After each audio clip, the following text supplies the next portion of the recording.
Today being May the 1st, 2020, May 1st, 2020. The other night we had another murder in Abaco.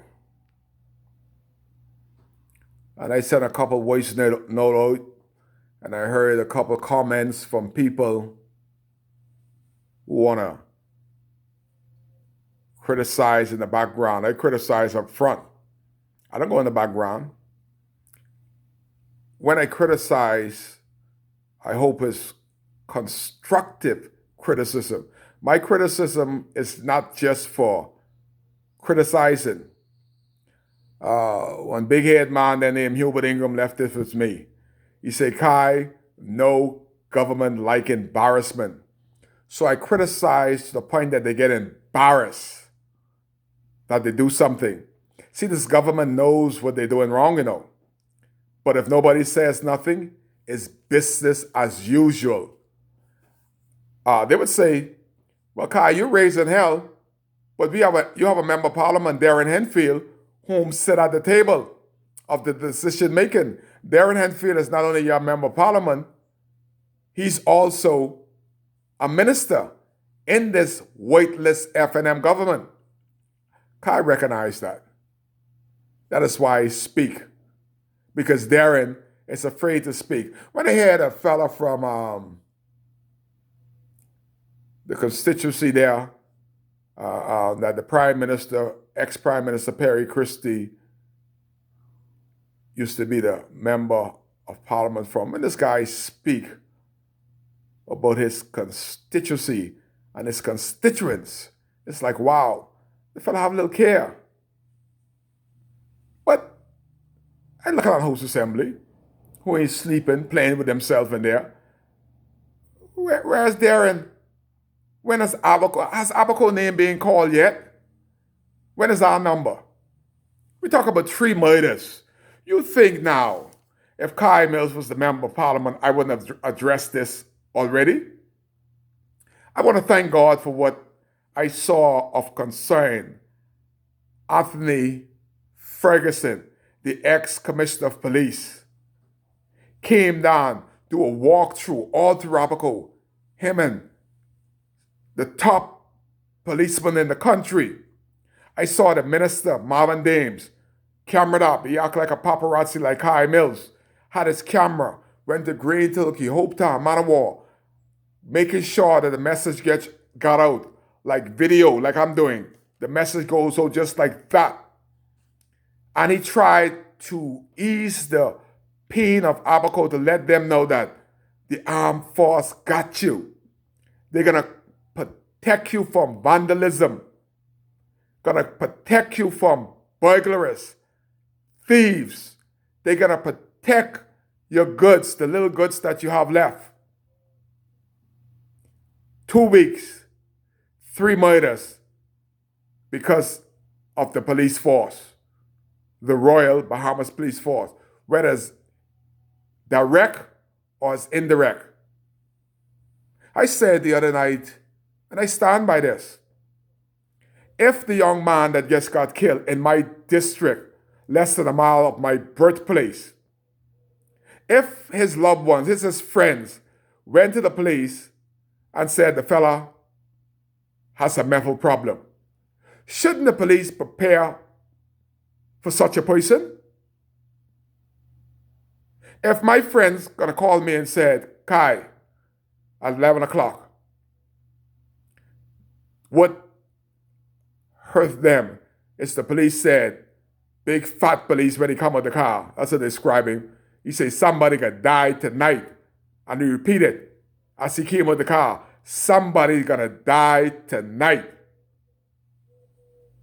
And shot somebody 5 times. You never even tried to apprehend that person. That is murder. That's assassination. That is how I perceive it to be. What happened to shooting somebody in the leg, in the arm? If you have 6 policemen coming to somebody that's mentally ill, couldn't they die? Some in the back, some in the front, and disarm him without killing him? You see, Kai have a heart, whether you like it or not. I have a heart. This boy have a mother. He left Abaco to help us to recover when the government of the Bahamas haven't sent nobody to help with our roof. This fellow was helping with our roof, our homes. So he became part of Abaco, the family of Abaco. And for police, a big fat policeman, to shoot him 5 times, his intent was to kill him. But somebody would say, you know what, he had a machete. So the police has all the rights. The police don't give life, so the police shouldn't be able to take life. The giver of life is the only one that has the ultimate reason to take life. Then no God. The police is there to protect and to serve. But the interesting part of the investigation now going forward, as Kai said, the police assassinated the young man, a mentally ill person that has a mother, a father, brothers and sisters. You see, Abaco has become brutal. Somebody said, oh, this is who you want to be a member of parliament? Somebody who's gonna stir up trouble and put the citizens against the police? No. This is a member of parliament want to be that gonna make sure that everybody have their due day. Nobody, no policeman has the right to assassinate anybody. And then you're talking about the coroner's court and going into the police crime and investigation. Marvin Fulford. Down in Grand Bahama, you have Smith, Wendell Smith.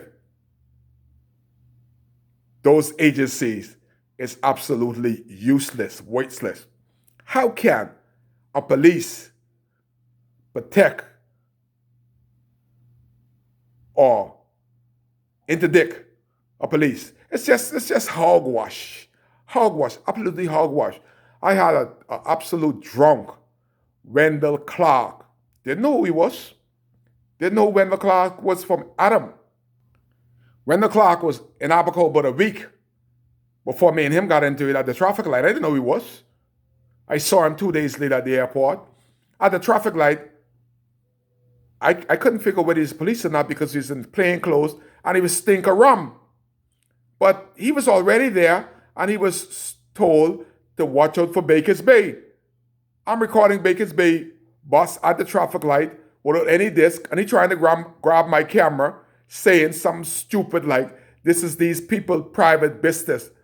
On a public road, it becomes private to Wendell Clark. Went to the airport, still in plain clothes, with a gun to the side. So I just asked him, are you a policeman? He said, no, I'm not a police. I'm a lawyer. He more proud of being a lawyer. So I say, you're a lawyer, but you get police gun and you're driving police car and you stink of rum. I'm recording while I'm saying this. He said, if you put that recording out there, I will lock you up.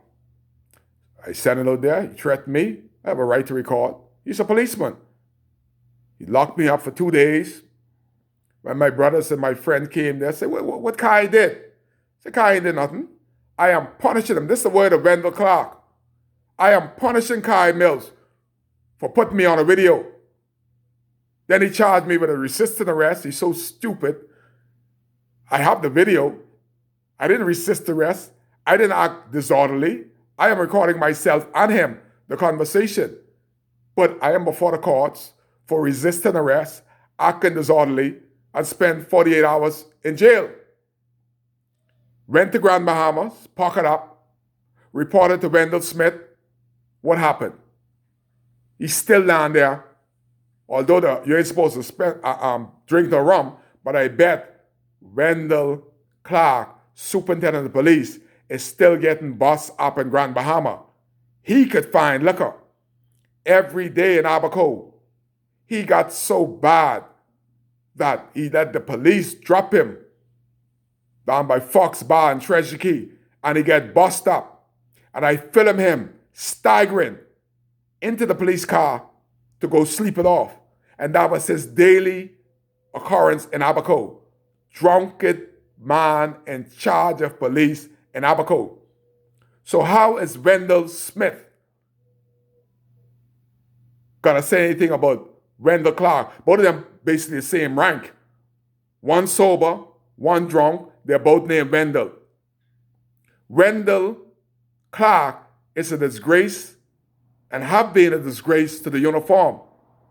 And I blame the officers that sent Wendell Clark to Abaco to try to thaw out. He didn't recognize that we have a liquor store in Abaco. So, because the brother continued to get drunk every day, every night, while on duty in police uniform. So, the question is, how can the police have a fair investigation into police? Look at the police that shot CJ 13 times on the ground in the plaza in Abaco.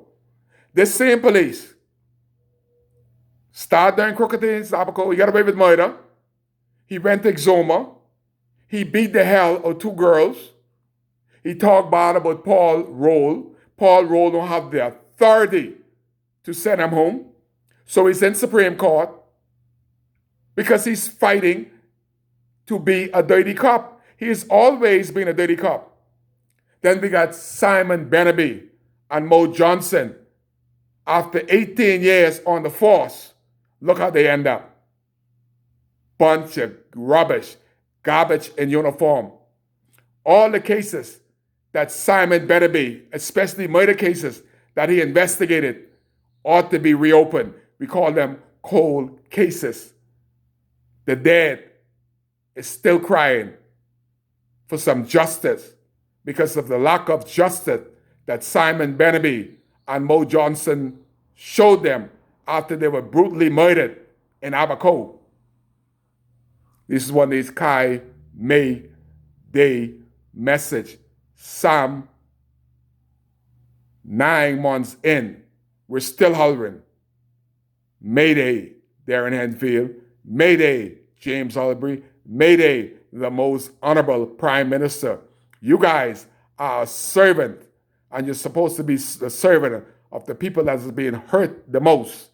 Abaco, where's your heart? Where is thy soul?